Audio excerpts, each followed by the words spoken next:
who's going to tell us about all the wonderful high-out phases of holography. Thank you very much. Thanks to the organizers for organizing a very stimulating meeting and giving me the opportunity to present this work. It is, in fact, ongoing work from two collaborations, one with Aristos Donos and Blaise Coutureau, both of them are here, and the other one is with Aristos. And roughly the plan is to give a short introduction, describe a little bit the Wilsonian program for the infrared landscape in the context we're working, that is in holography, and then describe conductors and insulators and go to two particular applications. One, describe irrelevant lattices and how, in fact, they affect the physics of hyperscaling violating semi-local geometries. And the other would be to describe relevant lattices in the infrared, and in this case, discuss what looks like insulators and metals.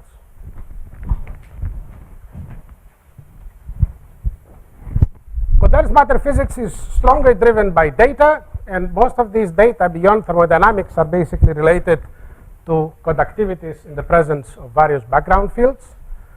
They do form an important package, in fact, that characterizes the systems that are under study, and the goal, of course, is to theoretically explain this kind of data. There are, roughly speaking, two roads in principle one can try it for the theoretical description.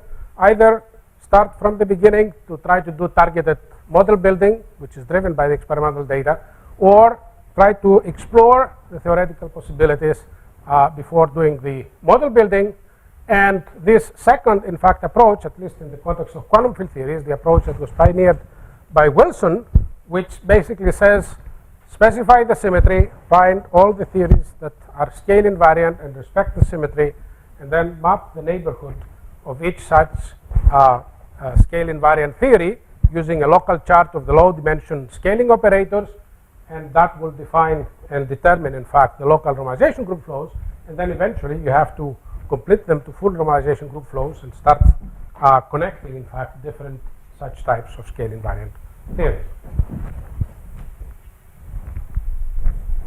So the main atoms in this type of quantum field theory Lego game are essentially the fixed point theories, which are the scale invariant theories, which can be defined, in fact, for any symmetric universality class.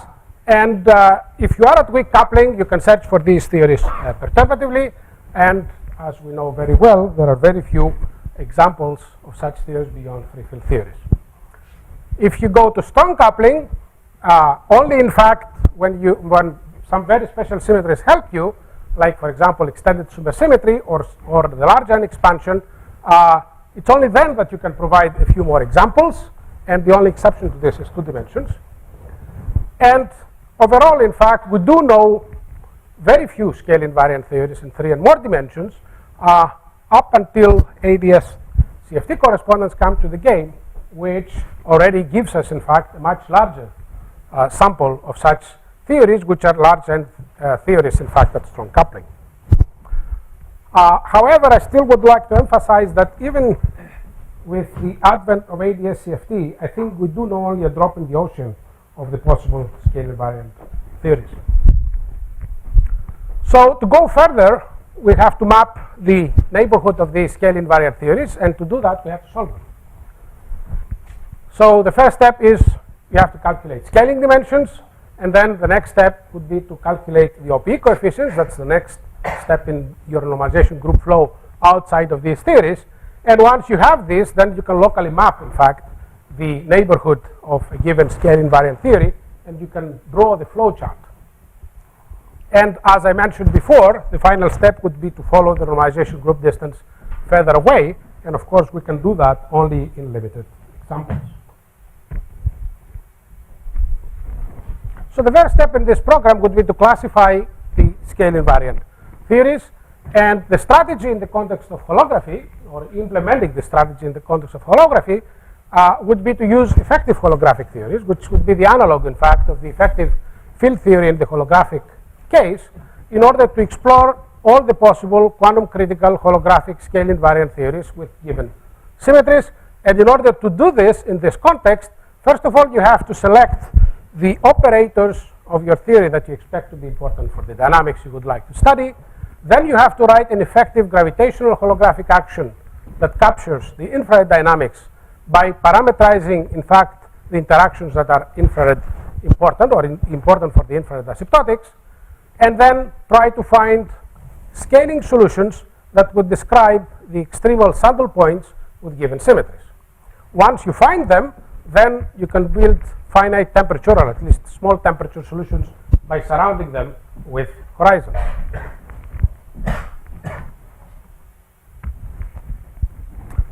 Once you have this, then you can study the physics around each of these, of the acceptable saddle points. And in fact, it is this strategy that by now has been applied, in fact, to many cases, and it is bearing fruit. I'm, in fact, listing here probably a very incomplete list of references, which has studied such infrared asymptotics for theories with various symmetries, Poincare invariance, Lifshitz symmetries, hyperscaling violation, and more general Bianchi type of symmetries. So let's start, in fact, from the important characteristics, first of all, saddle points. So, of course, we are looking at quantum critical theories at finite density, and therefore there should be at least one U1 global symmetry into the game. And in fact, the next step would be to specify what is the symmetry of the metric at t equals 0. And the simplest thing would be to consider translation invariant saddle points. And in this case, the metric is characterized by two critical exponents, theta and z. And theta is controlling, in fact, hyperscaling violation, and z is the standard Lifshitz exponent. Once theta is non-zero, then you have hyperscaling violation, and in gravity, this is associated typically with running scalars. And if the Lifshitz exponent is different by from 1, this is breaking, in fact, relativistic invariance, which also means conformal invariance. Once you start the breakdown of some of the translational symmetries, then there is a Bianchi classification in general of what in principle you can have as symmetries, and this has been explored to a large extent, in fact, by the Stanford Theta group.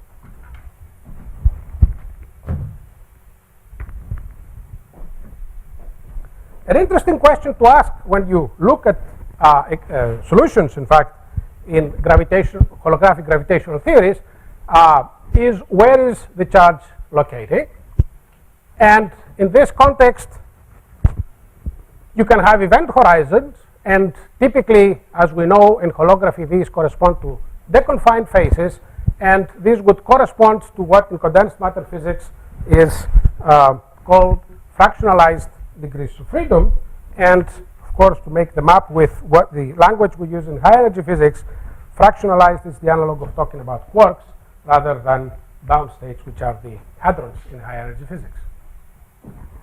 In general, you can get different contributions, in fact, for the charge density, and here are two graphs which show two distinct cases. This is the boundary, this is the interior, this is the infrared part of your space. This is, in fact, what the type of picture you have when you look at Rice and Nordstrom black holes, in which case all the charge is behind the horizon. In the extremal limit, of course, this is what becomes the ADS 2 cross 2 geometry, and this is a classic case of fractionalized charge.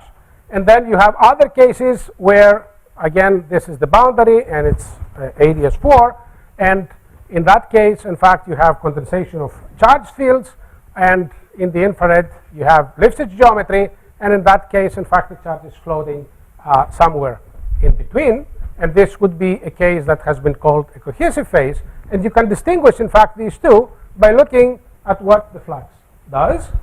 In the fractionalized case, if you take the infrared limit of the electric flux, you get a number that's in general non-zero, whereas in a cohesive phase, a similar limit would give you 0.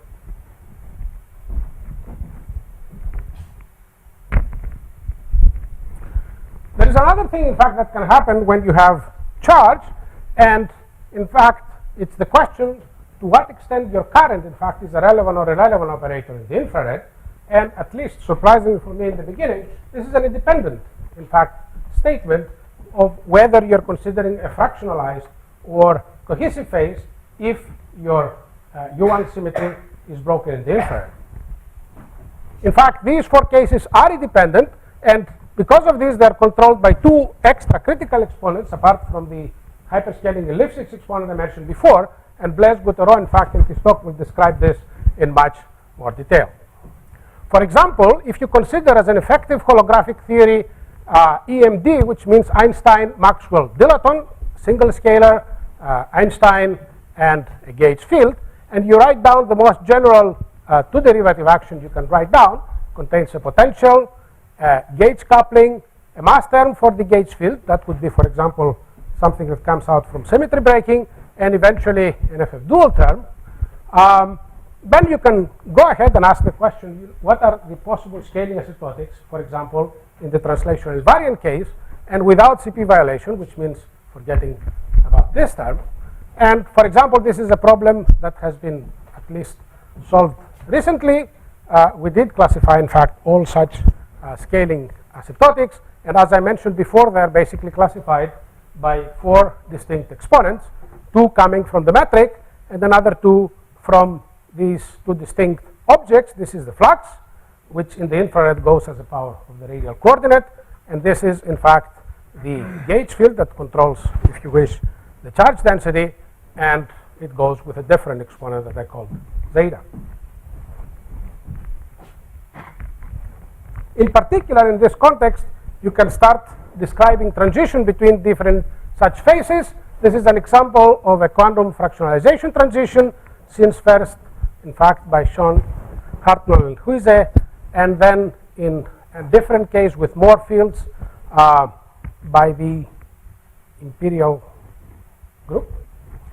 And in our classification, in fact, we have seen that this is, in fact, a generic phenomenon in which you have some ultraviolet ADS geometry.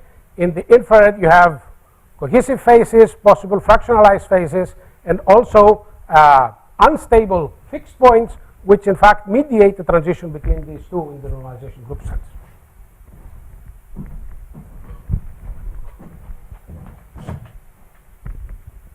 Let me now turn to conductivity.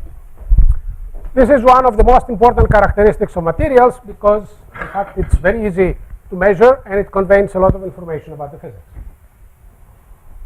One can calculate it, in fact, in the linear regime by calculating correlation of the currents, and this is the standard formula where you correlate the correlator 2-point function of the current, you Fourier transform, and you divide by I omega, and this is what gives you, in fact, what's known as the AC conductivity.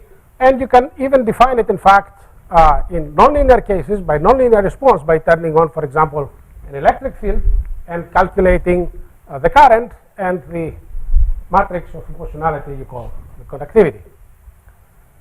Translation invariance, of course, and finite density, as it's known, implies that conductivity, when you calculate it, in fact, will have a pole at 0 frequency. In fact, the frequency-dependent conductivity will have a pole in its imaginary part and a delta function in its real part, and in fact, the coefficient can be calculated from hydrodynamical data, rho is the density. And it is also known that if your translation invariance is broken by either momentum dissipation because of weak scattering or the presence of impurities, then this delta function and the pole are resolved, and the result, in fact, looks like this, where tau now is essentially the scattering time, or 1 over tau is the scattering rate. This already has been explained to some degree by Gary several days ago.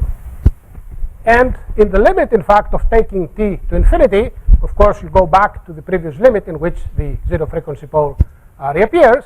And this is, in fact, the this formula that I showed you before is precisely what is known as the Drude peak, that when you plot your for example, the real part of the conductivity as a function of frequency, you can see it as this type of fall off here, which goes in fact up as typically as the temperature goes to 0. And in fact, at t equals 0, typically you would expect that this interaction time goes to infinity and you recover, in fact, this translation variant pole. Now, if you have a lattice which has wavelength k sub L, this would break translation invariance, and in particular, you expect it to introduce a non-zero scattering time.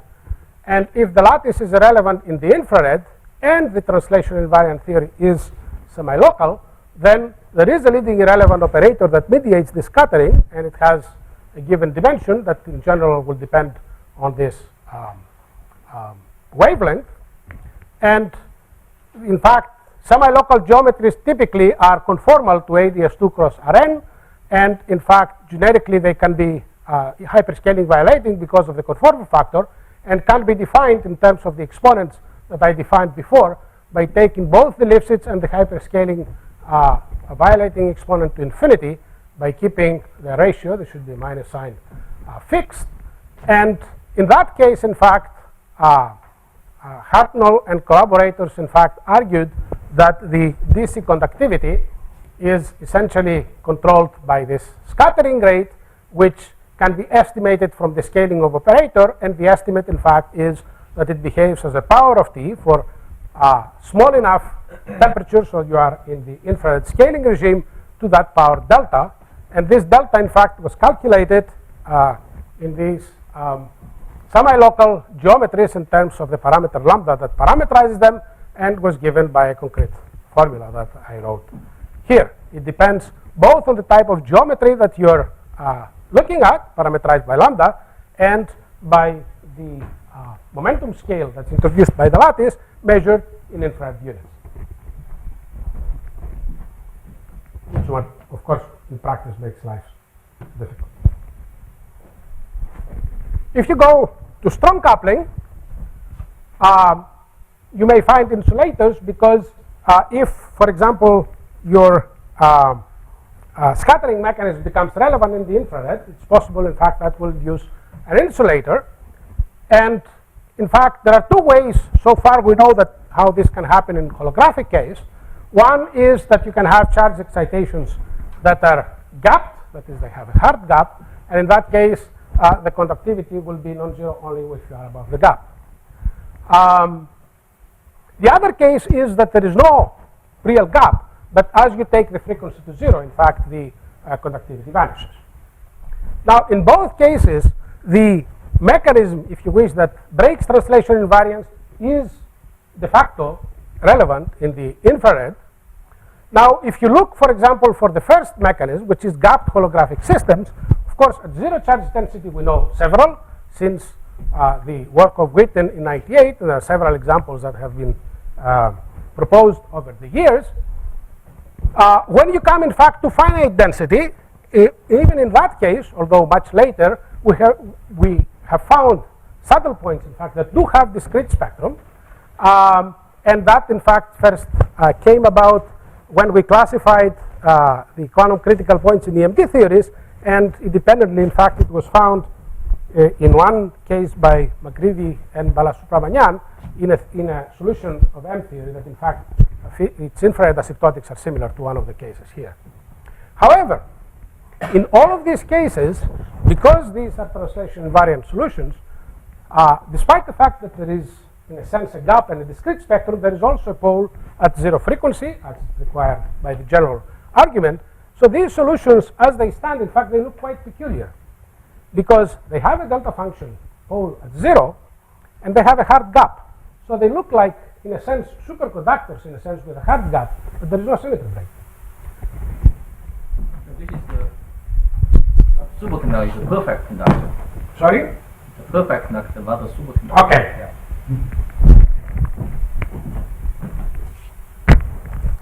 In fact, this is a plot in a plane of the two parameters that parameterize, in fact, the EMD actions, basically how the gauge coupling and the potential scale in the infrared.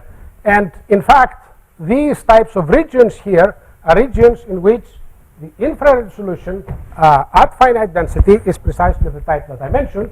It has discrete spectrum, and of course, because of translation variance at 0, and where in fact the black holes that you will construct from them are unstable, and in fact to construct the stable black holes, there is a minimum temperature you need to include the infrared, the ultraviolet completion, and in fact these are 2 points, which are these 2 points where in fact the black holes are unstable, but the spectrum is Doppler.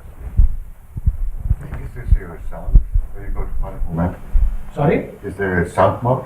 I don't know how to answer this question because I don't think it was looked yet, but in fact, one problem that I think is interesting and we are pursuing it now is precisely to study these theories, first of all, resolve by using some kind of lattice, the delta function pole, and see what happens to the rest of the spectrum. And my guess is that this will be a bona fide, in fact, insulating theory. With the hard gap, probably. Yes, with a hard gap. That's right. The only thing I cannot tell you is how much the gap when you resolve it depends on the gap that was before. And in fact, many things can happen there. But let me now come to a concrete problem and discuss conductivity in semi-local geometries. And in fact, this type of project is a generalization of what we heard from Gary Horowitz, in fact, in the first day of the meeting. And in fact, the goal will be to use this effective action, the EMD action, which contains the scalar and the gauge boson and the metric with a potential and a gauge coupling, in fact, so that it admits semi-local hyperscaling violating geometries in the infrared and go through, in fact, the breaking of the translation variance by lattice and study of the conductivity. So to do that, of course, you have to complete the model. So we'll take a potential that contains 2 exponentials. It looks complicated, but basically it's 2 exponentials, and the 4 possible parameters you can write in such potential, I wrote them in terms of physical, quote-unquote, data. The ultraviolet ADS scale, the ultraviolet dimension of the scalar operator, delta, the small delta which controls, in fact, which semi-local infrared geometry you flow to, and the only other thing is the position of the ultraviolet fixed point, which is at phi 0. So in fact, this is a potential that has a single ultraviolet fixed point and 2 hyperscaling violating infrared fixed points, depending whether you flow to positive scalar or negative scalar. And in fact, from this, and also I have to tell you what is the gauge coupling function, and here we take a single exponential characterized by 1 more parameter, gamma, and in fact, you will get 2 infrared heavy scaling geometries that are characterized either by these 2 exponents, if this dominates in the infrared, or these two exponents if this dominates in the infrared. And if we want to get a semi-local infrared geometry, you have to choose gamma equals minus delta. And when you do this, then zeta and theta of your infrared solution go to infinity with the ratio, in fact, which is a function of delta, and we call it usually lambda, being fixed, and this is our parameter, and this has to be positive for these solutions to make sense physically. We will also choose, for simplicity, a fixed ultraviolet dimension, which is delta equals to 2, as it was done also before. And then, again, what we will do is we will put sources to the chemical potential that now contain spatially dependent potential in a single dimension, x1 in this particular case, which has an amplitude and a wave vector, and we will keep, in fact, the source of the scalar to 0, again for simplicity. And then we solve the background equations numerically using the Théorique method, and the solution would correspond to a flow between an ultraviolet ADS4 solution with these particular sources to eventually in the infrared to a semi-local hyperscaling violating geometry that has a metric which has a conformal factor r to the minus lambda times the standard ADS2 cross R2 metric. Once you find the solution, which is the background solution, then you have to derive and solve the fluctuation equations that will calculate for you the correlator, let's say, of the current in the one direction, and solve them numerically, in fact, to get the real and imaginary parts of the conductivity. Yes? Are you doing this at 0 temperature? No, finite temperature. Okay, so you won't have exactly an ADS2. Yes, but you'll see that you can get very close to it. In fact, that's part of what I will show you. Of course, without the lattice, of course, you can solve either for 0 temperature or finite temperature. You can find it. The question is, what happens when you have the lattice? But I'll get to that. So first of all, this is numerics, and for this, the big expert is Aristos, who has, in fact, done these types of calculations. And the first thing you worry about in PDEs is convergence. We have made many tests, in fact, and I think we're convinced that things are how they're supposed to be. Here I show you only one. It's to take, in fact, a grid. We have a grid, in fact, in 2 directions. One is the holographic direction, the radial direction, and the other is the direction in which you put the lattice, which is x1. And these you discretize if you take them to be the same. And by n grid, basically on this axis are the number of grid points that vary between, in this particular graph, between 25 and 40. And on this axis is an estimate of the error, which is the logarithm of the norm of how much the entropy, for example, of your solution would change from one discretization to the next one. And in fact, these points indicate that the accuracy, in fact, is quite good.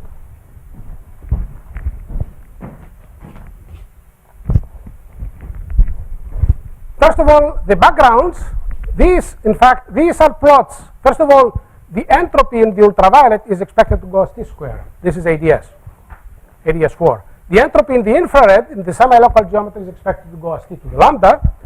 And in fact, these are log-log plots of temperature on this axis, log of the entropy on this axis, with the lattice. This is lambda equal 1. This is lambda equals 5/2. And you can see already that the ultraviolet and infrared asymptotics asymptote properly. Yes? When you have S going as T to the lambda, does that mean that the speed of sound is a constant related to maybe the reciprocal of lambda, or is that not going to be true when you have a chemical potential? I think that will change, but I cannot tell you exactly how. But if you want, we can discuss it afterwards. Lambda equals 0, in fact, here is Rice-Nordstrom. So this is visual, in fact, evidence that you're asymptoting, in fact, properly, even in the presence of the lattice, to the types of ground states you expect. And this is, in fact, the same graph, but now here what we vary is the amplitude. This blue is 0 amplitude, and all the rest have a non-zero amplitude, and we vary both the amplitude and, in fact, the scale vector. And as you can see, there are some changes in between, but of course, as expected from general physical principles, in the ultraviolet and the infrared, you asymptote to what you're supposed to. And this same thing is shown in this case, where we varied even more the amplitude. This is the extra line, in fact, that sticks out, which makes a big difference, of course, in between, but not once you reach the high temperature or the low temperature regime. And then you can calculate. So this is, in fact, plots which show the AC conductivity for lambda equals 3/2. There are 4 plots that more or less, this is on all of these axes. Some of them are linear, some of them are logarithmic. This and this is logarithmic, these are linear. So these are, in fact, the Drude peaks. This is the real part, this is the, this is the imaginary part, this is the real part.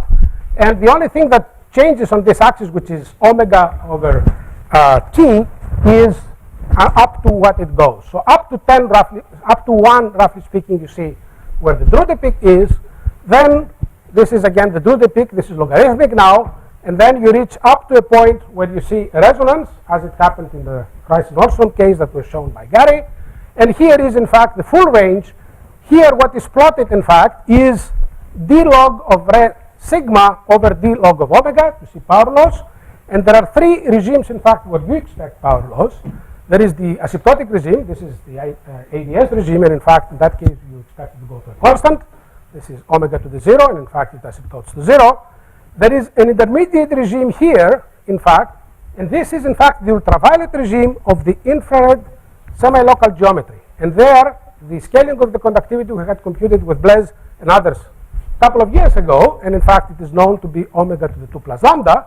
And in fact, if you put the right value of lambda, that I think here is lambda to the 2/3, in fact, this regime agrees. And finally, the last regime where you can understand is the Drude peak, in which case, of course, this goes as 1 over omega squared, and indeed, in this case, you go close to -2. Same for lambda equals to 2. Qualitatively, in fact, it looks similar, and I guess since I'm running out of time, I shouldn't tell you anything more on this. You can go ahead then and calculate the C resistivity, and in fact, these are plots where we plot in one single case the log of the DC resistivity as the log of the temperature, and if it scales at low enough temperatures, as Sean Hartnell and Hoffman argued, in fact, it should be, in fact, straight lines, and indeed, as you see, these are, in fact, different k-squares, and indeed, in fact, you see that eventually this looks linear, so that means that we are very close to the asymptotic infrared regime where you can get scaling.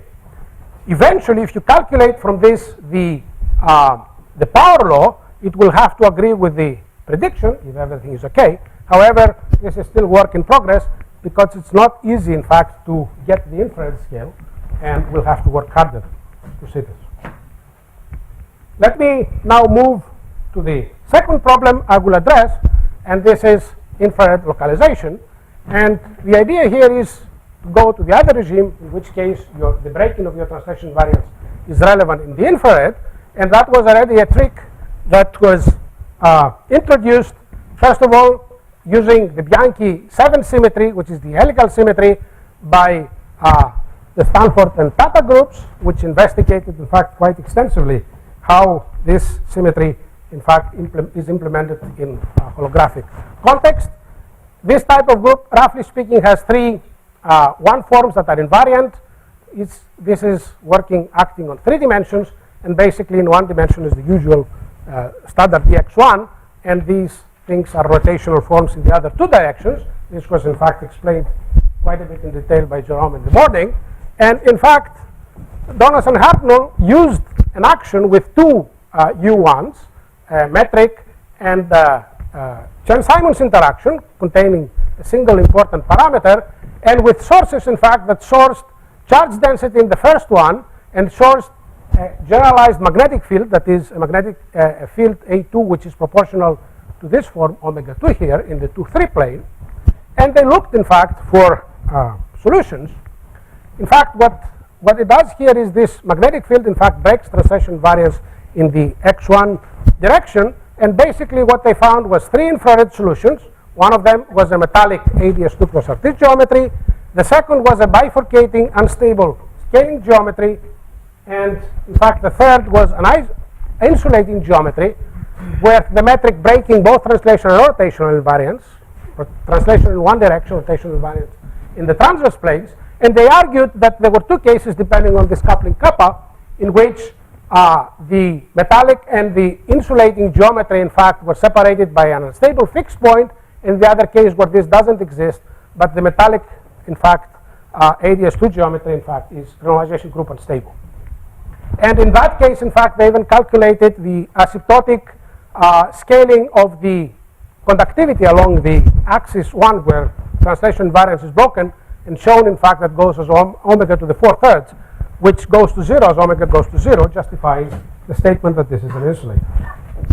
So what we did with Aristos Donas and Blaise Goutereau was to study the same type of ansatz, in fact, in EM squared D, which means Einstein-Dilaton theory with 2 gauge fields. And in fact, this is the action we used. It has a scalar potential. It has the 2 gauge fields with 2 independent gauge coupling functions. And we assume that in the infrared, in fact, they behave as exponentials, as usually in this case, and they are characterized now by 3 exponents, delta, gamma 1, and gamma 2. We took the ansatz for the metric, in fact, which is the standard Bianchi invariant ansatz containing the 3 forms here and various coefficient functions, and we also took a gauge field which stands on charge density in the first gauge field and turns on a generalized magnetic field in the other, and looked for scaling solutions. In this case, the scaling solutions, in fact, are characterized by 6 critical exponents. 2 of them, in fact, come in how these gauge fields behave in the infrared. We call them zeta 1 and zeta 2. And the other 4 come in the metric. This is, of course, as usual, the hyperscaling violating exponent, and this is the Lipschitz exponent, which controls the scaling of time. But here, in the transverse plane, you have 2 more exponents. In fact, this is another exponent which says how this plane overall is scaling.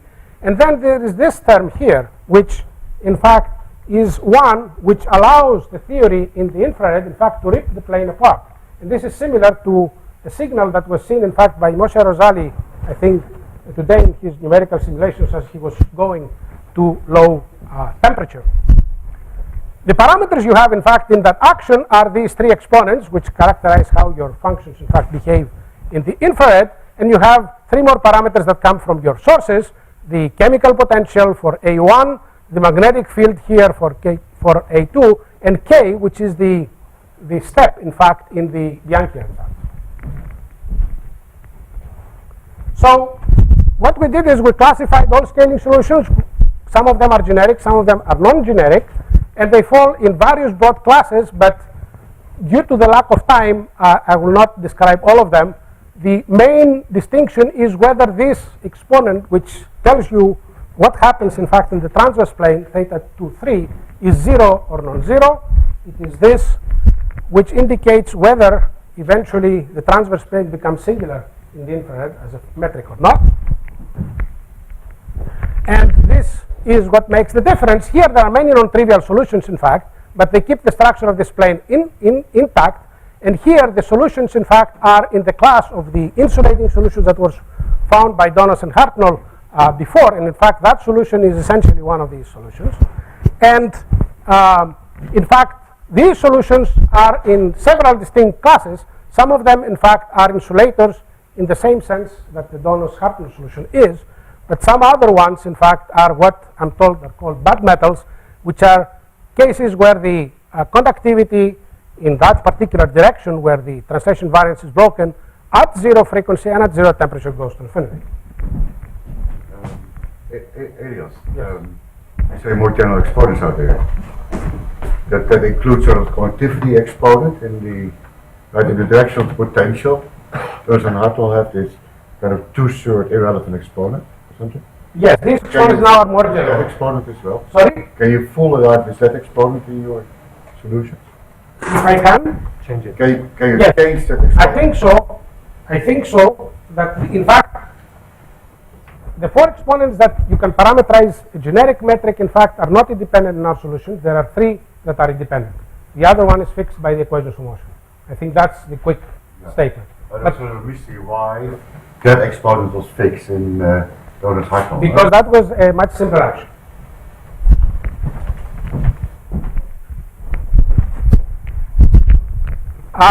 Let me not discuss this. So let me go to the infrared geometries that have theta 2, 3 different than 0. And indeed, this is what the scaling solution is looking like. It has a non-trivial hyperscaling exponent. This piece of the metric looks like ADS2. And then there is one more exponent that controls the metric. This is beta here. This is fixed. And there is one more free exponent here, which is zeta, that controls how A1 is behaving. And in fact, the magnetic field is constant in the infrared. So in that context of that particular action, these 3 numbers in principle are free numbers. They are constrained, of course, by various physicality conditions, but in principle they're free. And also, the other thing is that the helical step, in fact, of your helical lattice is fixed in terms of the other parameters. Now, in this case, of course, you can compute analytically all the critical exponents of the perturbations around this point, and therefore you can characterize it. You can see which ones are relevant, which ones are irrelevant, and therefore decide whether what you're finding, in fact, is normalization group stable or unstable. You can also impose all the physicality constraints that we know of, like the group set bound, null energy condition, etc. And after you've done that, that's what you find. So, as I said, I have 3 parameters. In fact, zeta and I guess theta are here, and beta, I just took 2 slices to show you. And what you see here is a blue region, which is the physical solution. That is solutions that, according to what we know, make sense. And the red region, where in fact these are absolutely normalization group state.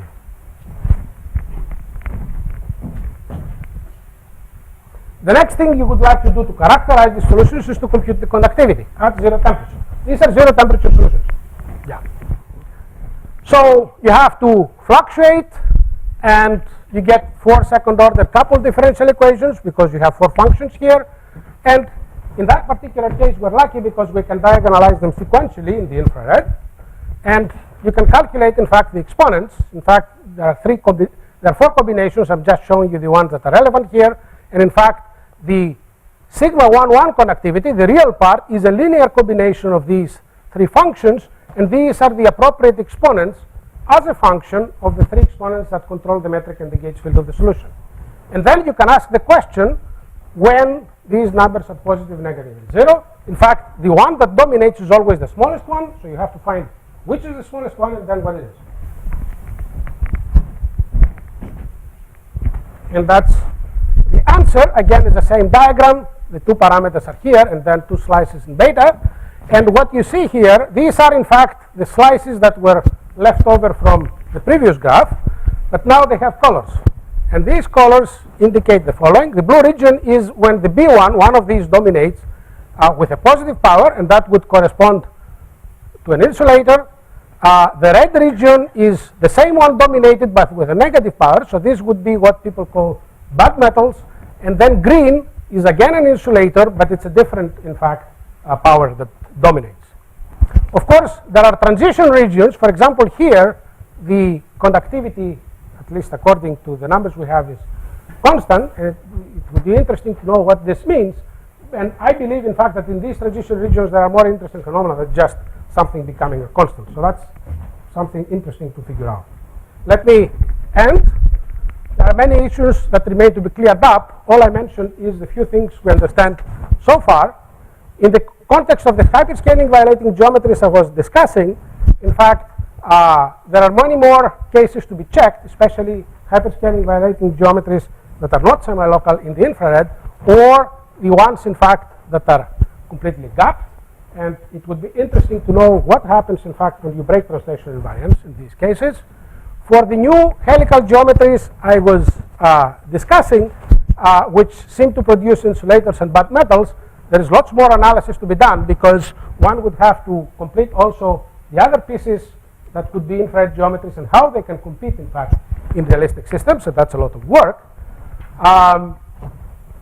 There are, in fact, a very interesting question which has to do with something Subir mentioned, in fact, in the morning, is that, of course, helical symmetry may not be really what you really have to do if you consider cuprates.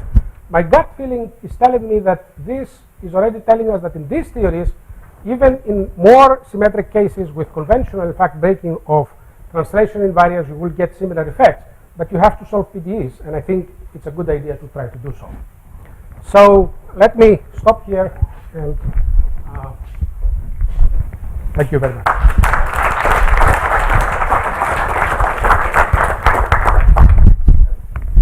When you added the lattice to the hyperscaling violating geometries, you showed us log-log plots of the real part of the conductivity. Have you looked at the absolute value of the conductivity? We did in some cases. Is there something specific? Well, I mean, that's where we see this minus 2/3 power law. And So you're asking whether we looked at the power law. yeah. We tried to look for it, but we didn't find something that was convincing for us. But that's something we should probably discuss in private. Other questions?